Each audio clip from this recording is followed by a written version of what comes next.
हम लोग जावा में आज स्टार्ट करने वाले हैं ऑब्जेक्ट ओरिएंटेड प्रोग्रामिंग सिस्टम को। ठीक है, आपको इससे पहले जावा में हम बेसिक जावा हम आपको अच्छे से कवर किए हैं, मतलब आपको मेथड्स तक पढ़ाए हैं, एरे पढ़ाए हैं, स्ट्रिंग पढ़ाए हैं। ठीक है, बेसिक मतलब लूप वगैरह जैसे यूज होता है जावा में, मतलब ये सारा चीज़ हम लोग ने कवर किया है। ठीक है, उसका वीडियो आपके पास है, उसका प्लेलिस्ट है।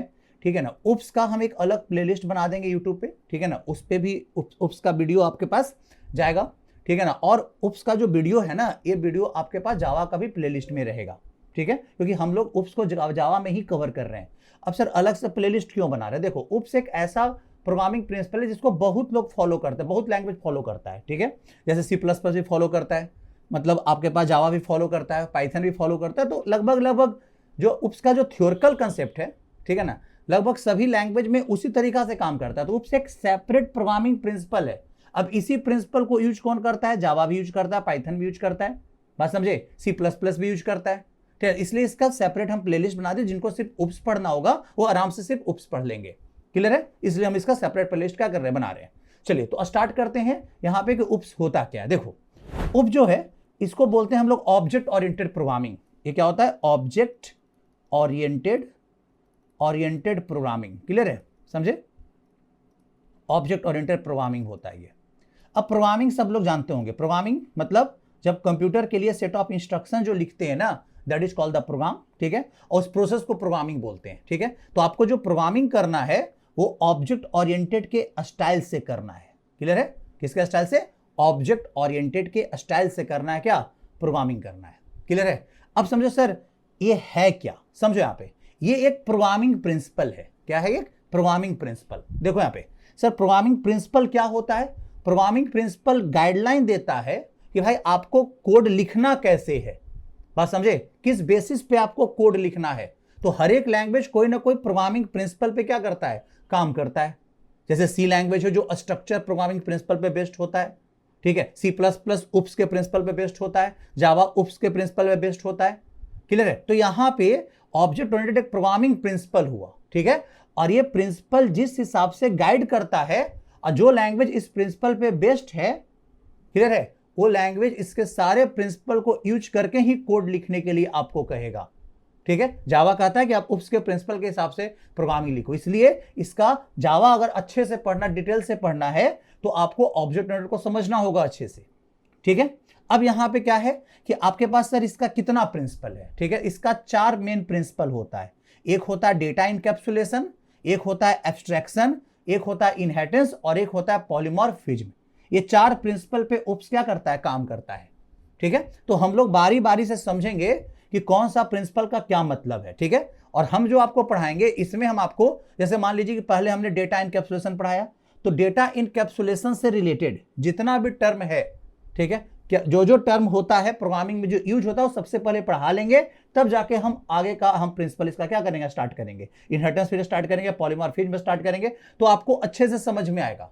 बीच में मिक्स नहीं करते हैं। क्लियर है? तो आपको जब इनकैप्सुलेशन चल रहा है तो उससे रिलेटेड जितना भी है, कंस्ट्रक्टर क्या होता है, आपके पास जितना भी क्लास क्या है, ऑब्जेक्ट क्या है, हर एक चीज, स्टैटिक मेंबर क्या होता है, पब्लिक प्राइवेट प्रोटेक्टेड क्या होता है, ये सारा चीज हम लोग पहले कवर कर लेंगे अच्छे से। इससे रिलेटेड कुछ क्वेश्चंस भी कर लेंगे, तब जाके स्टार्ट होगा इनहेरिटेंस एंड पॉलीमॉर्फिज्म।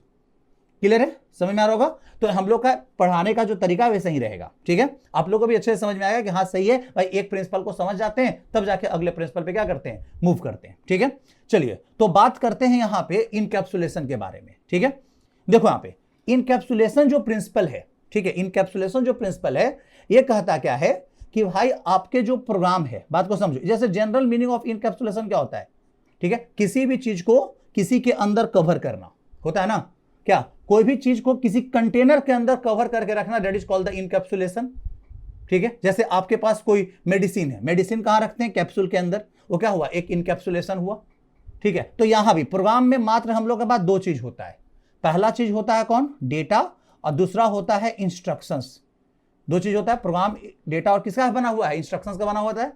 अब डेटा को हम लोग इनकैप्सुलेट कहां करते हैं, बात को समझो, डेटा को इनकैप्सुलेट कहां करते हैं, तो डेटा इनकैप्सुलेट होता है वेरिएबल के अंदर, और इंस्ट्रक्शंस कहां इनकैप्सुलेट होता है, मेथड के अंदर, मतलब फंक्शन के अंदर। बात समझे? क्लियर? ये 2 चीज है ना। अब इनकैप्सुलेशन क्या कहता है उप्स का, बात को समझिएगा, इनकैप्सुलेशन कहता है कि भाई ये दोनों को क्या करो, कवर करके रखो। ठीक है, डेटा और मेथड। देखो अगर हम ऊपर वाले लेयर को हटा दें, कवर को हटा दें, तो ये इनकैप्सुलेशन पहले भी था सी लैंग्वेज में भी। ठीक है, जो उप्स को सपोर्ट नहीं करता है। ठीक है, तो सी लैंग्वेज में क्या था कि डेटा और मेथड, ठीक है, डेटा और फंक्शन हम लोग रखते थे, वेरिएबल के अंदर डेटा और फंक्शन के अंदर इंस्ट्रक्शन को इनकैप्सुलेट कर देते थे। अब ये दोनों चीज कहां इनकैप्सुलेट हुआ, एक कंटेनर के अंदर, दैट इज कॉल्ड द क्या, क्लास। ठीक है, तो इनकैप्सुलेशन कहता है कि प्रोग्राम का डेटा को और मेथड्स को, मतलब फंक्शन को कहां रखना है, क्लास के अंदर रखना है। बात समझे?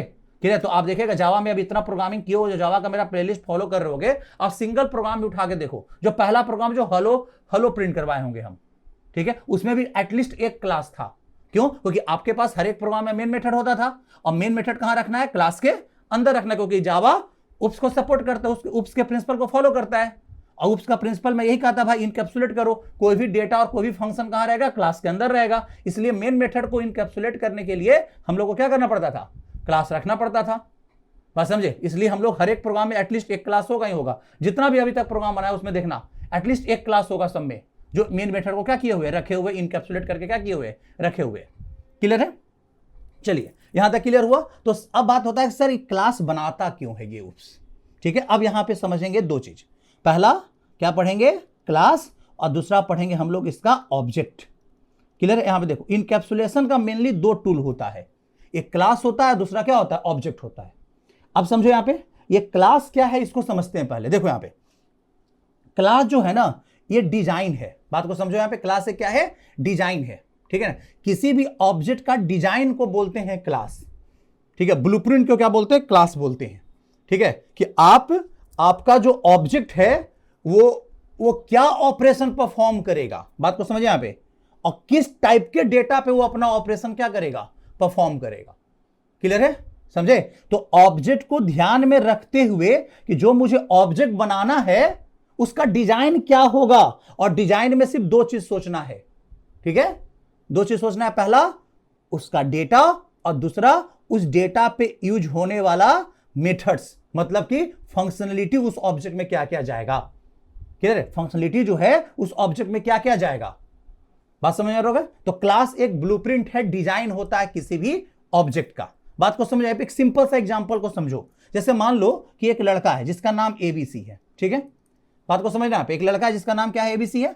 अब यहां पे हम क्या बोल रहे हैं, अब हम आपसे पूछे, ठीक है, कि भाई बताओ कि एबीसी कौन कौन सा ऑपरेशन परफॉर्म करता होगा, किस टाइप के डेटा पे करता होगा। ठीक है, एक एबीसी है, लड़का है, हम पूछे ये कौन कौन सा ऑपरेशन परफॉर्म करता होगा, किस टाइप के डेटा पे करता होगा। तो आप लोग बोलोगे सर नाम से थोड़ी पता चलता है कि उसका क्या डेटा होगा, क्या ऑपरेशन होगा, ये तो पता नहीं चल रहा है। क्लियर है? तो अब यहां पे पता रखने के लिए हम यहां पे बोले कि एबीसी जो है वो कारपेंटर है। बात को समझो, एबीसी किस टाइप का है, कारपेंटर टाइप का है। अब जैसे ही हम इसका कारपेंटर बोले तो आपको पता चल गया होगा, ठीक है, कि एबीसी किस टाइप के डेटा पे काम करता होगा और क्या काम करता होगा, इसका ऑपरेशन क्या होगा, इसका फंक्शनलिटी क्या होगा, ये आपको पता चल गया होगा। क्लियर है? बात समझे? आपको एबीसी का डेटा भी पता चल गया होगा। अगर कारपेंटर है तो ये ऊंट पे काम करता होगा। बात समझे? अगर कारपेंटर है तो अलग अलग फर्नीचर बनाता होगा ये। बात समझ, इसका फंक्शनलिटी है। ठीक है, तो अब यहां पे समझो, यहां पे ये जो कारपेंटर है ना, ये एक क्लास है। ये क्या हुआ, क्लास। ठीक है, और ये एबीसी क्या हुआ, उसका ऑब्जेक्ट। क्या हुआ, ऑब्जेक्ट हुआ। बात समझे? एबीसी क्या हुआ, उसका ऑब्जेक्ट हुआ। समझे? तो क्लास का ही ऑब्जेक्ट होता है। क्लियर है? क्लास में जो डेटा और जो मेथड हम लोग सोच कर रखते हैं कि भाई मेरे क्लास में क्या क्या चीज होना, ऑब्जेक्ट में क्या क्या चीज होना चाहिए, उसका डिजाइन, उसका ब्लूप्रिंट बनाते हैं कहां, क्लास में। ठीक है, और जब हमको उसका रियल इंप्लीमेंटेशन करना है, बात समझे, तो हम लोग उसका क्या बना लेते हैं, ऑब्जेक्ट बना लेते हैं। बात समझे? हम लोग उसका क्या बनाते हैं, ऑब्जेक्ट। तो रियल दुनिया में आप जितना भी रियल वर्ल्ड में देखते हो ना, सब एक ऑब्जेक्ट है। आप लैपटॉप अपना देख रहे हो, वो भी एक ऑब्जेक्ट है। बात समझे? वो भी क्या है, एक ऑब्जेक्ट है। ठीक है, आप कहीं भी कुछ भी देखते हो, हम आप सब क्या है, एक ऑब्जेक्ट हैं। क्लियर है? सभी लोग क्या है, एक ऑब्जेक्ट हैं। एवरीथिंग इज ए ऑब्जेक्ट, और ऑब्जेक्ट है तो उसका कोई ना कोई क्लास है। ठीक, ऑब्जेक्ट है तो कोई ना कोई क्या है, क्लास है। बात समझे? देखो फॉर एग्जांपल हम और बता रहे हैं, जैसे मान लो इधर हम कुछ क्लास का नाम लिख रहे हैं, उसका ऑब्जेक्ट हम बताते हैं। जैसे एक क्लास है एनिमल। एनिमल एक क्लास का नाम हुआ, ठीक है। अब इस एनिमल क्लास का नाम है तो इसका ऑब्जेक्ट कौन कौन है, तो देखो यहां पे काउ एक क्या है, एक ऑब्जेक्ट है किस क्लास का, एनिमल क्लास का। अब कैसे, तो एनिमल क्लास के अंदर जो जो डेटा है और जो जो मेथड है उस काउ के पास अवेलेबल है। बात को समझ रहे हो, ठीक है। कैट क्या है, एक एनिमल है, बात समझे। यहां पे तो वो भी एनिमल है। हॉर्स क्या है, एक एनिमल है। तो ये सब ऑब्जेक्ट हुआ किस क्लास का, एनिमल क्लास का। क्यों, क्योंकि एनिमल क्लास के अंदर जो डेटा है और ऑपरेशन है वो किसके पास, ये सभी ऑब्जेक्ट के पास अवेलेबल है। क्लियर है। जैसे मान लो एक क्लास का नाम है कार, ठीक है। अब कार क्लास का ऑब्जेक्ट का नाम है अल्टो, BMW, ये सब क्या है, ऑब्जेक्ट का क्या हुआ, नाम हुआ। क्लियर है। कैसे, तो कार क्लास में जो डेटा है और ऑपरेशन है वही किसके पास है, इस अल्टो और BMW के पास है, इसीलिए हम उसको कार क्लास का क्या बोल रहे हैं, ऑब्जेक्ट बोल रहे हैं, ठीक है ना, वो ऑब्जेक्ट है। क्लियर है, बात समझ रहे हो। तो हम लोग अपना क्लास बनाते हैं भाई कि डिजाइन क्या होगा ऑब्जेक्ट का। बात समझो, एकदम सिंपल सा चीज को समझो। क्लास इसलिए बनाते हैं कि भाई मेरा ऑब्जेक्ट में डेटा और फंक्शनलिटी जा सके। बात समझे, ऑब्जेक्ट में डेटा और फंक्शनलिटी जा सके, वो क्या हुआ, समझे, वो क्या हुआ, आपका ऑब्जेक्ट हुआ। और क्लास ब्लूप्रिंट हुआ। बहुत सारा चीज है, जैसे मान लो यहां पे जैसे कंप्यूटर है, ठीक है, तो कंप्यूटर क्लास का भी ऑब्जेक्ट है। बात समझे, कंप्यूटर क्लास का क्या है, एक कंप्यूटर एक क्लास हुआ, इसका ऑब्जेक्ट बहुत सारा है, ठीक है, इसका ऑब्जेक्ट क्या है, बहुत सारा है। जैसे मान लो यहां पे, मान लो सपोज करो कि हम यहां पे लिख रहे हैं लैपटॉप, तो लैपटॉप एक ऑब्जेक्ट है किसका, कंप्यूटर क्लास का। बात समझे। अब देखो, अब कंप्यूटर में क्या क्या डेटा होगा, ठीक है, तो कंप्यूटर में डेटा होगा, स्क्रीन होगा, कीबोर्ड होगा, प्रोसेसर होगा, ये सब क्या है, इसका डेटा है। क्लियर है, बात समझे। इसका फंक्शनलिटी भी बहुत सारा है, और वही सब फंक्शनलिटी और डेटा किसके पास है, लैपटॉप के पास है। तो लैपटॉप को भी क्या बोलते हैं आप, कंप्यूटर बोलते हैं, बोलते ना है। बात समझे, क्लियर है, इस तरह की चीज है। तो एवरी ऑब्जेक्ट हैज क्लास, बिना क्लास का कोई ऑब्जेक्ट नहीं होता है। बात समझे। जैसे हम लोग ह्यूमन क्लास के ऑब्जेक्ट है, तो ह्यूमन एक क्लास हुआ, ठीक है, और हम लोग उसके क्या हुए, ऑब्जेक्ट हुए। राम, श्याम, मोहन, ये सब क्या हुआ, राम, मोहन, सोहन, ये सब क्या हुआ, उसका ऑब्जेक्ट हुआ। क्लियर है, वो सब क्या हुआ, उसका ऑब्जेक्ट हुआ। बात समझे। तो अब यहां पे समझो, जो डेटा और जो फंक्शन क्लास के पास होगा वही चीज किसके पास जो होता है, ऑब्जेक्ट के पास होता है। बात समझे, याद रखिएगा यहां पे। तो इसीलिए कहा जाता है क्या, समझो यहां पे ध्यान से, कि what ever data and operation, ठीक है, जो डेटा और ऑपरेशन, जो डेटा और मेथड आपने क्लास में डाला है, तो आपका ऑब्जेक्ट वही चीज इनकैप्सुलेट करेगा। क्लियर है। तो इसलिए बोला जाता है कि क्लास भी इनकैप्सुलेट करता है और ऑब्जेक्ट भी इनकैप्सुलेट करता है। बस समझे, इनकैप्सुलेशन दोनों जगह पर है, बस अंतर क्या है, क्लास हम लोग बनाते हैं और ऑब्जेक्ट हम लोग का बनाया हुआ क्लास से बनता है। तो और क्लास हम लोग अपना सोचते हैं कि भाई मेरा ऑब्जेक्ट में क्या क्या चीज होना चाहिए, ये हम लोग सोचते हैं, ये क्या हुआ, क्लास हुआ। बात समझे। और ऑब्जेक्ट जो क्लास में हम डाले हैं वही किसके पास चला जाएगा, ऑब्जेक्ट के पास चला जाएगा। बात समझे, जो हम क्लास में डाले हैं वही इनकैप्सुलेट करता। तो object encapsulate all data and methods from any class, ठीक है, जिसका वो ऑब्जेक्ट है। बात समझे। अभी सोचो यहां पे, देखो यहां पे, जैसे मान लो कि एक XYZ नाम है, ठीक है, और इसको बोले कि तुम स्टूडेंट क्लास के हो, किस क्लास के हो, स्टूडेंट क्लास के। अब आपको मन में तुरंत पता चल गया होगा कि स्टूडेंट क्लास का है तो इसका डेटा अलग होगा, इसका ऑपरेशन अलग होगा। ये फर्नीचर थोड़ी बनाएगा, अब इसका डेटा होगा, रोल नंबर होगा। बात समझे, इसका डेटा आपके पास, इसका कोर्स होगा, इसका सेशन होगा, ये सब क्या हुआ, इसका डेटा। जैसे ही बोलेगा कि हम स्टूडेंट क्लास के ऑब्जेक्ट हैं तो आपके अपने दिमाग में चल जाएगा, इसका ऑपरेशन होगा, ये पढ़ता होगा, रीड का ऑपरेशन इसके पास होगा, क्लियर, राइट का ऑपरेशन इसके पास होगा। ये सब क्या हुआ, इसका मेथड्स हुआ, ऑपरेशन हुआ। ये सब कहां डिफाइन है, इसके क्लास के अंदर डिफाइन है। क्लियर है, समझ में आ रहा होगा सबको, क्लास एंड ऑब्जेक्ट। तो क्लास एक ब्लूप्रिंट, डिजाइन, और डिजाइन में आपको सिर्फ ये सोचना है, ठीक है, कि जो हम ऑब्जेक्ट बनाने वाले हैं, मत को समझिए, जो ऑब्जेक्ट हम बनाने वाले हैं उस ऑब्जेक्ट में क्या क्या ऑपरेशन जाएगा और क्या डेटा जाएगा। ठीक है, अब थोड़ा सा हम लोग टेक्निकल एग्जांपल पे आते हैं। जब इतना समझ में आ गया होगा तो ठीक है, समझो यहां पे, जैसे मान लो सपोज करो कि यहां पे एक क्लास है, समझो ध्यान से, यहां पे हम लोग एक बना रहे हैं, यहां पे एक क्लास बनाते हैं। देखो यहां पे समझो, इनकैप्सुलेशन को अच्छे से समझना है। ठीक है, मान लो क्लास बनाते हैं, बताएंगे कैसे क्लास बनता है। अभी समझो, क्लास कीवर्ड से बनता है क्लास, और यहां पे हमने यहां पे क्लास बनाया कारपेंटर का। क्या बनाया, कारपेंटर क्लास का डिजाइन कर रहे हैं। बात को समझो यहां पे। अब इसके अंदर हम डेटा डाली, कारपेंटर हो भाई तुम, तो तुम वुड पे काम करोगे। क्लियर है, वुड रख दिए। अब इस वुड को यूज करके तुम क्या क्या ऑपरेशन परफॉर्म करोगे, तो हम यहां पे फंक्शन एक दिए void, और यहां पे दिए मेक टेबल का फंक्शन इसके पास है, ठीक है। तो ये टेबल भी बना सकता है, क्लियर है। एक फंक्शन हम दिए void मेक बेड, तो बेड का फंक्शन बना सकता है, क्लियर है। और यहां पे दिए void, और यहां पे दिए मेक, यहां पे और यहां पे दिए चेयर, ठीक है। तो ये चेयर का फंक्शन बना सकता है। अब यहां पे मेथड रख दिए। अब समझो, ये हमने एक क्लास डिजाइन किया विथ डेटा मेंबर एंड क्या 3 मेथड्स, ठीक है।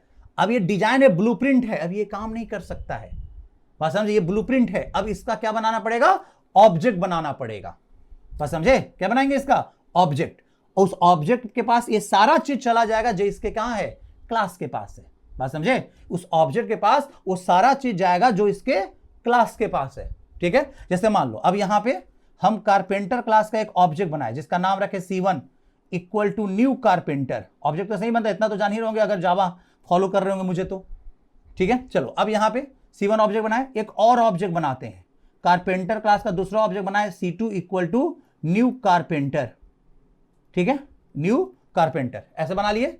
अब यहां पे समझो, तो अब हम यहां लिखेंगे C1, ठीक है, डॉट, ठीक है। C1 को बोलेंगे कि तुम मेक टेबल बनाओ, टेबल बनाओ। तो C1 मेक टेबल फंक्शन को क्या करेगा, कॉल करेगा, क्योंकि जान रहा है कि हम जिस क्लास के ऑब्जेक्ट हैं उस क्लास में मेक टेबल मेथड अवेलेबल है, क्लियर है। हम C2 को बोलेंगे कि तुम भी टेबल बनाते हो, तो बोलता है हम बनाएंगे, क्योंकि पता है कि हम भी कारपेंटर क्लास के ऑब्जेक्ट हैं और जिस क्लास का ऑब्जेक्ट उस क्लास में वो फंक्शन अवेलेबल है, ठीक है। अगर नहीं रहेगा तो वो नहीं कॉल करेगा, बात समझे, जो नहीं रहेगा वो नहीं कॉल करेगा। देखो यहां पे जैसे हम लिखे, यहां पे लिख दिए हम C2 dot make table, call किए तो ये भी मेथड कॉल हो जाएगा, ये भी कॉल कर सकता है उसको, क्योंकि वो भी सेम क्लास का ऑब्जेक्ट है। लेकिन हम C1 या C2 में से किसी को बोलेंगे कि तुम मेरे लिए एक सोफा बना दो, तो हम यहां कॉल किए, C1 को कॉल किया सोफा बनाने के लिए, C1 dot make sofa, clear है। ऐसे बनाए तो ये एरर जनरेट कर दिया, कहेगा ना कि भाई हम जिस क्लास के ऑब्जेक्ट हैं उस क्लास में मेथड अवेलेबल नहीं है, तो ये कॉल नहीं होगा, अनडिफाइन आ जाएगा। समझ में आ रहा होगा सबको अब, क्लियर है। तो इससे क्या प्रूफ होता है कि जो मेथड, समझो यहां पे, जो मेथड और डेटा क्लास के अंदर है वही इनकैप्सुलेट होता है किसके पास, ऑब्जेक्ट के पास, क्लियर है, वही इनकैप्सुलेट होगा ऑब्जेक्ट के पास, ये याद रखिएगा।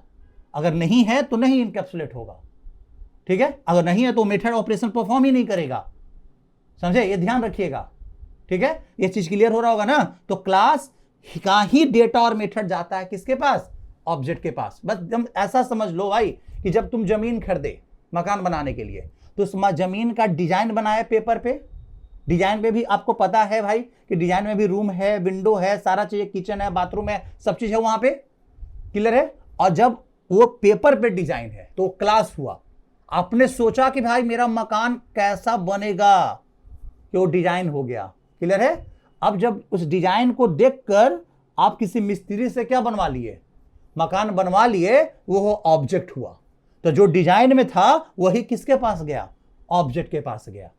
अब तो क्लियर हो गया होगा अच्छे से क्लास और ऑब्जेक्ट क्या होता है, ठीक है। अब थोड़ा सा टेक्निकल एग्जांपल में घुसते हैं जो कि आप यूज करते हो हमेशा। देखो यहां पे जैसे हम लोग एक स्ट्रिंग क्लास का ऑब्जेक्ट बनाते थे, याद है, स्ट्रिंग पढ़े होगे, ऑब्जेक्ट बनाया जिसका नाम है S1 रख लिया, यहां पे मान लो S1 में स्टोर कर लिया कंप्यूटर को, ठीक है। अब समझो यहां पे, तो S1 एक स्ट्रिंग है, किस क्लास का, स्ट्रिंग क्लास का। तो हम आपको क्या बताते थे कि स्ट्रिंग क्लास अपने ऑब्जेक्ट को हैंडल करने के लिए बहुत सारा मेथड देता है बनाकर, क्लियर है, और ऑब्जेक्ट उस मेथड को कॉल करता है, तब ना ऑपरेशन परफॉर्म करता है। जैसे हम बोलेंगे कि भाई S1 अपना लेंथ बताओ, तो S1 देखेगा कि हम जिस क्लास स्ट्रिंग क्लास का ऑब्जेक्ट है इसमें कोई लेंथ मेथड है तो कॉल होगा। तो यहां क्या लिखेगा, S1 डॉट लेंथ मेथड को कॉल हम लोग करते थे, याद है। तो हमको S1 में जो डेटा है, इस ऑब्जेक्ट में जो डेटा है उसका क्या निकाल के दे दिया, लेंथ निकाल के दे दिया। हम बोलेंगे भाई S1 अपर केस में बदल जाओ, क्लियर है। तो हम लोग क्या यूज करते थे, S1 dot to upper case, याद करो थोड़ा, टू अपर केस ऐसा यूज करते थे, ये भी कॉल हो जाएगा। लेकिन हम बोलेंगे S1 डॉट रिवर्स करो तो ये नहीं कॉल होता था, क्यों, क्योंकि रिवर्स मेथड अवेलेबल ही नहीं है किसमें, स्ट्रिंग क्लास के पास, क्लियर है। रिवर्स मेथड जो है वो स्ट्रिंग क्लास के पास अवेलेबल नहीं है, तो ये कॉल नहीं हो पा रहा है, क्यों, क्योंकि S1 कह रहा है कि भाई हम जिस क्लास के ऑब्जेक्ट हैं वो इसमें नहीं है। तो रिवर्स मेथड कहां था, तो स्ट्रिंग बफर क्लास के पास, ठीक है। तो बस स्ट्रिंग बफर क्लास का क्या बनाते थे हम लोग, ऑब्जेक्ट बनाते थे। क्लियर हो रहा है। तो ये हुआ क्लास और ऑब्जेक्ट का बेसिक थ्योरिकल कंसेप्ट। ये क्लास देखो पूरे जावा में उप्स में आपको सिर्फ और क्लास और ऑब्जेक्ट ही जानना होता है, सारा चीज इसी पे डिपेंड है। अगर ये क्लियर नहीं है तो आपको उप्स को समझना मुश्किल हो जाएगा फिर। हाँ समझे। तो आपको समझना है क्लास और क्या समझना है, ऑब्जेक्ट। क्लियर है। और क्लास में सिर्फ दो चीज देखना है, डेटा और दूसरा कौन, मेथड। क्लियर है। डेटा और मेथड किसके लिए, ऑब्जेक्ट के लिए। किसके लिए, ऑब्जेक्ट के लिए। समझो यहां पे क्लियर हो रहा सबको ना। ठीक है। देखो एकदम सिंपल सा चीज है। ठीक है। जो ऑपरेशन क्लास में है वही ऑपरेशन ऑब्जेक्ट क्या कर सकता है, परफॉर्म कर सकता है। बस ये सिंपल सा चीज है। ठीक है। जो डेटा क्लास में है वही डेटा ऑब्जेक्ट के पास जाएगा। क्लियर है। समझ में आ रहा होगा सबको अच्छे से। चलो यहां तक क्लियर हो रहा है। तो एक और एग्जांपल लेते हैं, एक हम देखते हैं बना के कि बन रहा है कि नहीं बन रहा है। ठीक है। बस यहां पे पहले बनाएंगे। ठीक है। देखो यहां पे एक क्लास बनाते हैं। मान लो हमको एक कैलकुलेटर बनाना है, ध्यान से समझना। हमें क्या बनाना है, एक कैलकुलेटर।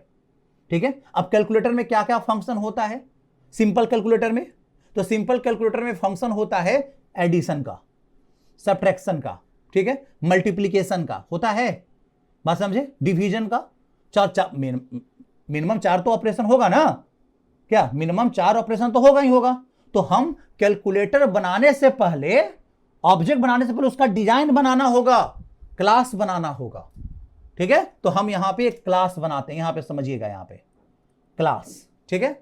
और क्लास का नाम रख लेते हैं कैल्सी। ठीक है। ऐसे नाम रख लिए, सिंपल सा। ठीक है। अभी कैल्सी क्लास के अंदर अब डेटा डिसाइड करेंगे। अब कैलकुलेटर होगा तो कैलकुलेटर कम से कम एडिशन, सब्ट्रैक्शन, मल्टीप्लिकेशन करने के लिए एटलीस्ट 2 डेटा तो चाहिए उसके पास। तो हम यहां पे अपने क्लास में 2 डेटा मेंबर रखते हैं। एक रख लेते हैं इंट x और एक रख लेते हैं इंट क्या, y। क्लियर है। ये क्या रख लिए, इंट x और इंट क्या रख लिए, y। बात समझे। तो ये ऑब्जेक्ट में चला जाएगा। बताएंगे कैसे मेमोरी एलोकेट होता है, ये बताएंगे। तो मतलब ये हम बता रहे हैं कि जो भी इस क्लास का ऑब्जेक्ट बनेगा उसके बाद 2 डेटा रखने का स्पेस होगा, और दोनों इंटीजर टाइप का। एक का नाम x होगा और एक का नाम क्या होगा, y होगा। क्लियर है। 2 डेटा रखने का क्या होगा उसके पास, स्पेस होगा। क्लियर है, समझ में आ रहा होगा सबको। अब ये दोनों डेटा पे हम अपने ऑब्जेक्ट से, कैलकुलेटर क्लास के ऑब्जेक्ट से क्या एक्शन परफॉर्म करवाएंगे, उसका मेथड हम यहां पे देंगे, फंक्शन देंगे। तो हम बोलेंगे कि सबसे पहले आपको हम इनपुट का फंक्शन देते हैं। क्या देते हैं, इनपुट का। क्लियर है। और इनपुट का फंक्शन लिखे इंट ए और इंट बी, इनपुट मेथड। अब क्यों दिए सर इनपुट, बताओ। अगर मान लो कैलकुलेटर में इनपुट करने का फैसिलिटी नहीं होगा तो क्या आपका जोड़ घटाव गुना भागा हो जाएगा। देखते हो ना, पहले इनपुट करते हैं कीबोर्ड से ना, तब ना एडिशन सब्ट्रैक्शन का बटन प्रेस करते हैं। समझ में आ रहा होगा। तो इनपुट मेथड हम यहां रखे और बोले कि इनपुट मेथड कॉल कीजिए और हमें 2 नंबर दीजिए। हमें दोनों नंबर आपके डेटा में स्टोर कर देंगे। ठीक है। तो यहां आ गया x में a का वैल्यू आ जाएगा और यहां पे y में किसका वैल्यू आ जाएगा, b का वैल्यू आ जाएगा। क्लियर है, समझ में आ रहा होगा सबको अच्छे से। तो x में a का वैल्यू और y में किसका वैल्यू, b का वैल्यू आ जाएगा। क्लियर है। चलिए अब यहां पे ये तो मेरा काम हो गया। अब ये दोनों डेटा को यूज करके क्या क्या ऑपरेशन परफॉर्म करना है, बात को समझिए। यहां पे तो हमें सम करना है, तो यहां पे रखे void और क्या रखे, सम। समझो यहां पे। और यहां पे हम रखते हैं, यहां पे आर्गुमेंट देने की जरूरत नहीं क्योंकि इसके पास डेटा ऑलरेडी है। ठीक है। हम बताएंगे कैसे है, समझो यहां पे। ये सब आपको अच्छे से समझ में आएगा, और भी डिटेल्स पढ़ना पड़ता है अभी। ठीक है। अभी बेसिक आप क्लास और ऑब्जेक्ट हम आपको समझा रहे हैं। ठीक है। मेमोरी स्पेस कैसे लेता है, इंस्टांस मेंबर क्या होता है, सारा चीज आपको पढ़ाएंगे तो अच्छे से क्लियर होगा धीरे धीरे। ठीक है। चलो अब यहां पे void क्या लिखे हम, सम। ठीक है। अब यहां पे समझो, अब सम जो है दोनों डेटा x और y का, अपने क्लास का दोनों डेटा को यूज करके सम कर देगा। यहां लिख लिए इंट r। ठीक है। और यहां लिख लिए r equal to x plus क्या लिखे, y। और यहां लिख दिए s dot o dot p, r का वैल्यू क्या करवा लीजिए, प्रिंट करा लीजिए। सम का ऑपरेशन खत्म। ठीक है। चलिए एक और ऑपरेशन रख लेते हैं, void मान लीजिए मल्टीप्लीकेशन के लिए। क्लियर है। और यहां पे इंट क्या रख ले, r, और यहां पे r equal to a, x into क्या रख लिए, y, और यहां पे s dot o dot p और r का वैल्यू हम प्रिंट करा। चलो ये क्लास को हम क्लोज कर दिया, और कोई मेथड हमने नहीं रखा इसमें। ठीक है। इस क्लास में टोटल 2 डेटा और टोटल 3 मेथड्स इसके पास अवेलेबल है। क्लियर है। 2 डेटा और 3 मेथड है। इसका मतलब क्या है, अब जैसे ही इस क्लास का ऑब्जेक्ट हम बनाएंगे, ठीक है, चलो ऑब्जेक्ट बनाते हैं। चलो यहां पे कैल्सी क्लास का ऑब्जेक्ट बनाए। मान लो O1 नाम का ऑब्जेक्ट बनाए, कुछ भी नाम का ऑब्जेक्ट बना सकते हैं, न्यू कैल्सी, क्या बना लिए, न्यू कैल्सी। क्लियर है, बात समझो। एक और ऑब्जेक्ट बनाते हैं कैल्सी O2, दो कैलकुलेटर मेरे पास बन गया है, बात को समझो। एक कैलकुलेटर का नाम क्या है O1, एक कैलकुलेटर का नाम क्या है O2। क्लियर है। अब O1 और O2 का समझो, यहां पे O1 के पास दो डेटा रखने का जगह मिलेगा, एक का नाम X और एक का नाम क्या है Y, और O2 के पास भी दो डेटा जगह रखने का जगह मिलेगा, एक का नाम X होगा, इसका भी नाम Y होगा, कोई दोनों एक ही क्लास का ऑब्जेक्ट है। तो जो डेटा क्लास का मेंबर होता है वो ऑब्जेक्ट में जाके क्या लेता है, स्पेस लेता है।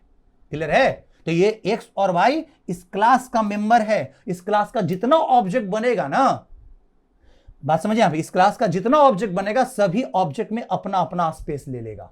बताओ, तुम घर में 3 कैलकुलेटर खरीद के लाए, तो तीनों कैलकुलेटर का अपना अपना मेमोरी स्पेस होगा डेटा रखने का, होगा कि नहीं होगा, बताओ। अब कैलकुलेटर 1 में जब डेटा इनपुट किए तो कैलकुलेटर 1 स्टोर किए हुए, और कैलकुलेटर 2 में जब डेटा इनपुट किए तो कैलकुलेटर 2 स्टोर किए हुए, इसलिए सबका अपना अपना। अभी ह्यूमन क्लास का हम लोग 10 ऑब्जेक्ट हैं, सोचो यहां पे, और 10 के पास अपना पैर है, अपना हाथ है, सबका अपना अपना डेटा ना है कि एक ही डेटा सब काम कर लेता है, नहीं ना, सबका अपना अपना है। तो एवरी ऑब्जेक्ट के पास डेटा होता है जो क्लास में डेटा आपने डिफाइन किया है, जो डिजाइन बनाए हैं। क्लियर। एक मकान का डिजाइन का 5 मकान बन गया, तो पांचों के पास अपना अपना रूम होगा, अपना अपना किचन होगा। बात को समझ में आ रहा होगा, एकदम सेम चीज यहां भी। तो O1 का अपना XY है और O2 अपना XY है।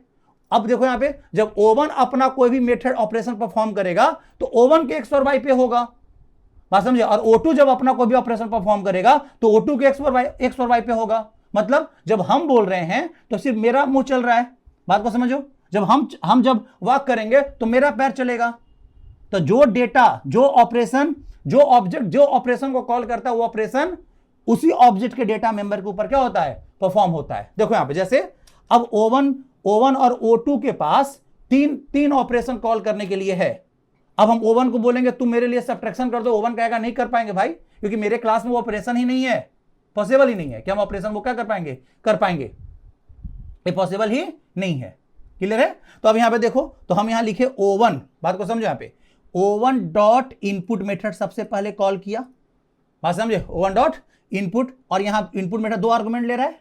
अब मेथड जितना आर्गुमेंट लेता है उतना देना जरूरी होता है, सब मेथड में हम आपको पढ़ाए हैं, ठीक है। तो O1 dot input method call किया, यहां पे हम इनपुट किए हम कितना 10 और 12, ठीक है। तो O1 के इनपुट मेथड के आर्गुमेंट में A में कितना आया 10 और A 12, किसके द्वारा आया था जी, O1 के द्वारा। तो यहां क्या लिखा हुआ, X और Y में A और B का वैल्यू डल जाए, किसके X और Y में जाएगा A और B का वैल्यू, वो जाएगा O1 के X और किसमें, Y में। मतलब यहां जाएगा कितना 10 और यहां जाएगा 12। अगर O2 डॉट इनपुट कॉल होता, यहां पे मान लो वैल्यू डाल दिया 15 और 20, बात समझे, तो ये कहां जाएगा, बात को समझो, ये सेम यही मेथड कॉल होगा।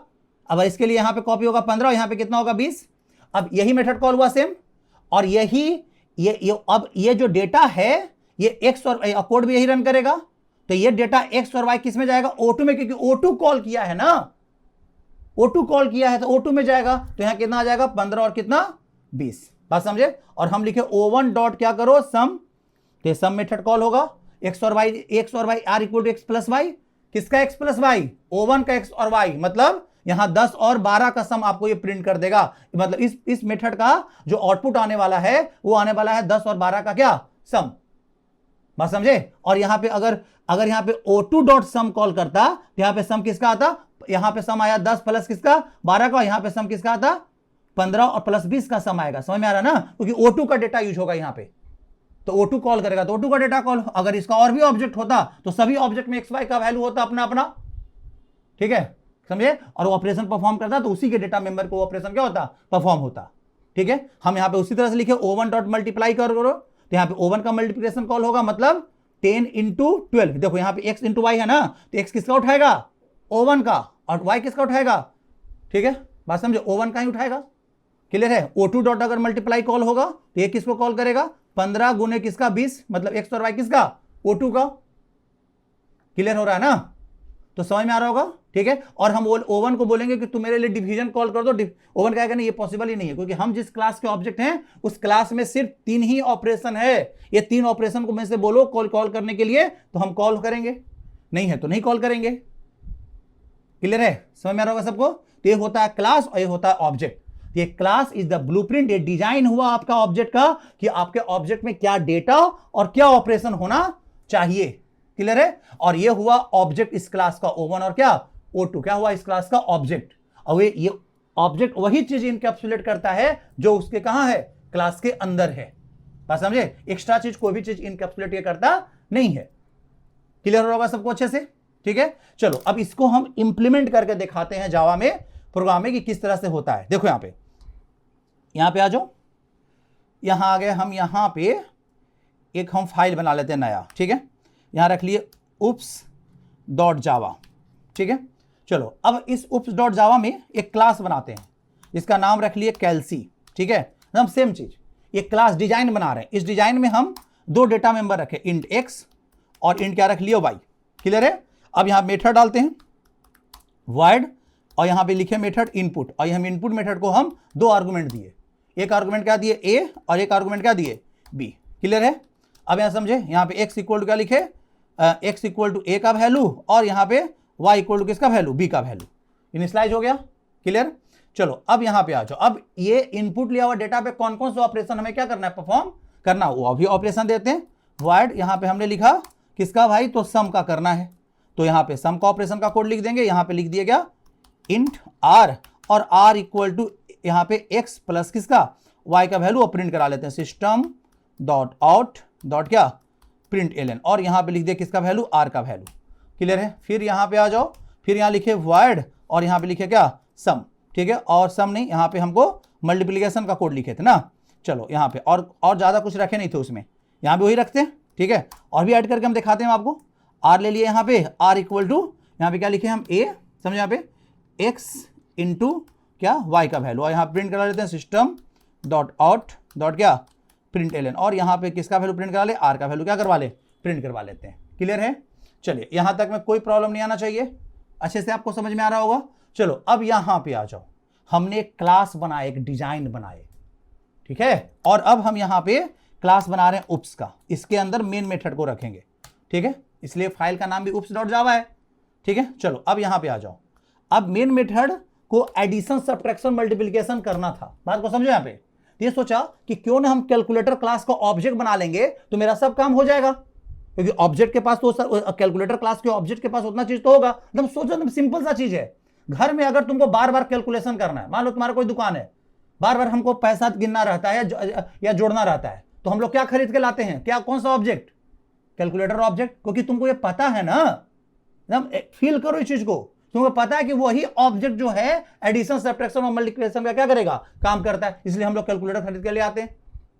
क्लियर है, समझे। अब यहां पे देखो, तो यहां पे हम क्या कर रहे हैं कि मेन मेथड को जरूरत पड़ा कैलकुलेटर का, एक कैलकुलेटर क्लास का क्या बनाया, ऑब्जेक्ट बनाया कैल्सी, एक ऑब्जेक्ट का नाम रख लिया O1 इक्वल टू क्या न्यू कैल्सी।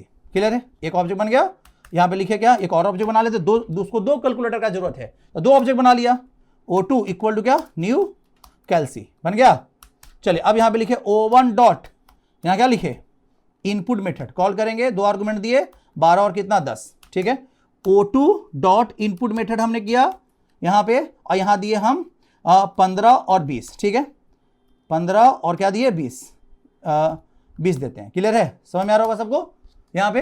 अब देखो ध्यान से एक चीज और ऐसा कर लेते हैं, इसमें एक और मेथड ऐड करते हैं आपको ये प्रूफ करने के लिए कि भाई जो इनपुट किया O1 ने इनपुट कॉल किया तो O1 के x और y में गया है, तो एक सो मेथड रख लेते हैं, ज्यादा बढ़िया रहेगा।